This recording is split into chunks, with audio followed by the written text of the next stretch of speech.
Hey everyone.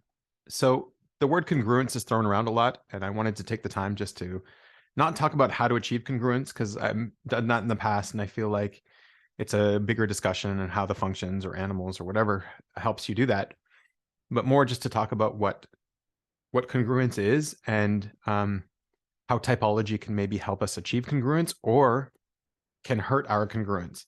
So that's kind of more the direction we're going to go here. So first of all, who is this video for? If you're new to typology, this is a great video to just have going into typology. I wish I had that going in. It feels like obvious information, but not everyone knows this, and you can really get lost in a typology system. So yeah, if you're coming in, it can help you not get lost. And if you're already in and you're already lost, this might help you get out of it a little bit. And yeah, trying to see the value in what a typology system even is and how it can help you and how it sort of works, right? And what's the value in them is. And yeah, if you were typed correctly or incorrectly, if you project onto others, or if you believe that type is real, like you are your type, this is the video for you, right? And everyone else stick around because these are good arguments to help other people around you sort of not annoy you as much. Okay, so first, everybody has a self-conception. We all conceive of ourselves in some way. We all see ourselves in some way, right? Now, then there's the accurate self-conception. If we were to actually see ourselves in the right, perfect way, who we really are, then that would be over here, right? And so what happens is these kind of overlap, and you get what's called congruence. Congruence is when your self-conception overlaps with an accurate self-conception, right? And here you see, this is where delusion is. This is where, okay, you think you're one thing, but you're not. This is what you really are, but you think you're this, right? So that's kind of where delusion is. And so I guess in this way, you could see the opposite of congruence is delusion, right? But let's throw in typology to the mix, right? So you get this cognitive model. It doesn't matter what it is, or a model basically telling you who you are, right? So it's not only just the cognitive model, but it's also your type within that model telling you who you are, right? Giving you some kind of self-conception. So you bring this in. If the cognitive model is accurate, then there's a true model. It's a true model. It does project onto you correctly. And if it's not, then it's a false model. It's not projecting onto you correctly, right? And so this is kind of what typology is doing. There's an opposite here. And again, there is absolutely no model that will correctly project onto you 100% of the time. There's always going to be some kind of, something that's going to be off. And that's all that you need to watch out for, because that's going to hurt you. And we'll see how. So when you overlap them all like this, the cognitive model, your self-conception, and what an accurate self-conception is, we still have the congruence area, right? And we have two things here that show up in the cognitive model. So there's a justified congruence. The cognitive model is agreeing with how you see yourself, right? Agreeing with your congruence, right? But the cognitive model is also disagreeing, right? You don't see yourself here. And so this is what's an unaccepted truth is, right? You haven't accepted this yet about yourself. And the cognitive model is actually shining a light here and helping you see something, right? And so this is what the benefit of any cognitive model is going to help you achieve congruence in this area here, right? What it's not going to do is it's also going to justify some kind of delusion, right? And so if you get typed something that lines up with your delusion, the cognitive model will help pull you out of congruence. It will justify your delusion, right? And then, yeah, obviously there's going to be this area that's still there, the false model, right? Now, we'll talk about this later, but again, if there's a false model, it's saying something about you, right? So it might even increase your delusion, right? If you accept this to be true, your delusion is going to grow here. This is going to be part of your delusion, right? And so that's kind of a little bit of a danger of a cognitive model. It can justify your delusion, so it's harder to get out of it, and it can add more delusion to you if you accept all of it, right?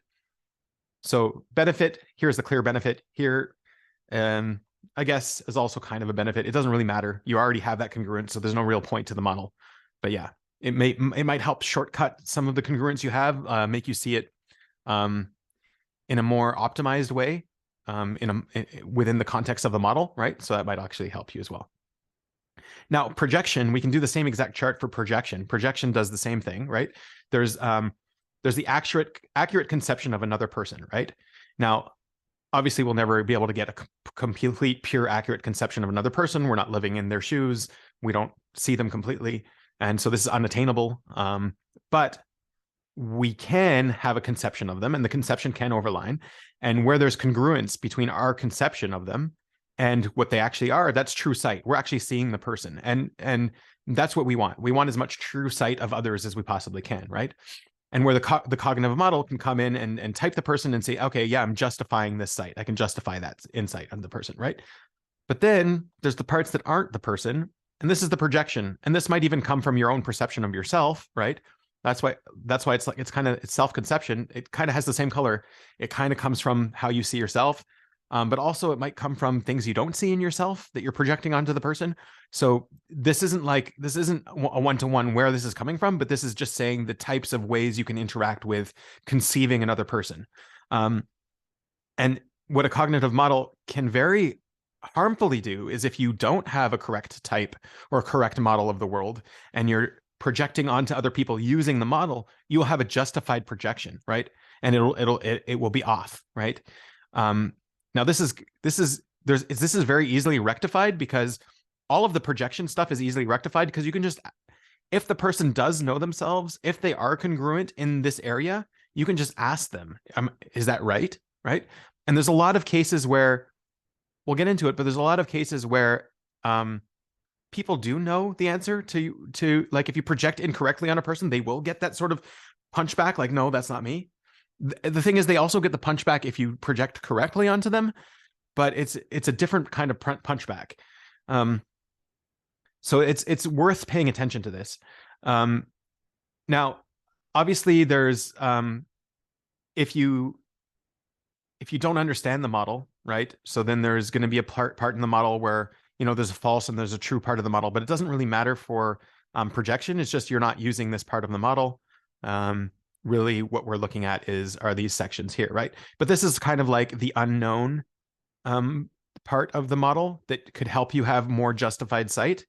And if you learn the model better, you could have more justified sight. And this is kind of the false area of the model where if you learn more about the model, you would have more justified projection, right?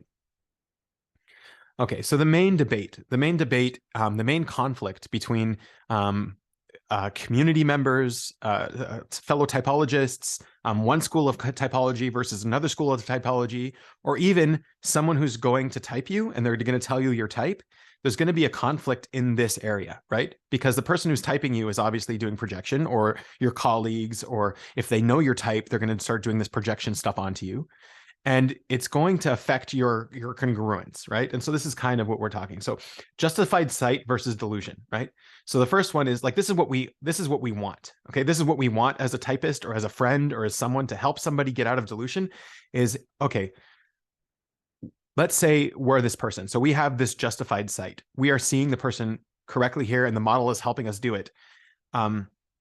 And we're trying to tell them, hey, this is your type. The model is saying this, accept this, right? We're using the models to sort of push onto the other person, right?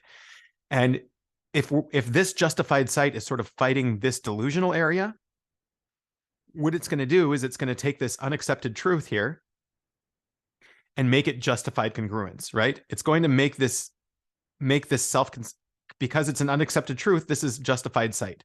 So it's going to take up some of this area, and it's going to push this into justified congruence. And when you push something into justified congruence, it takes up a place of congruence, right? It's part of congruence.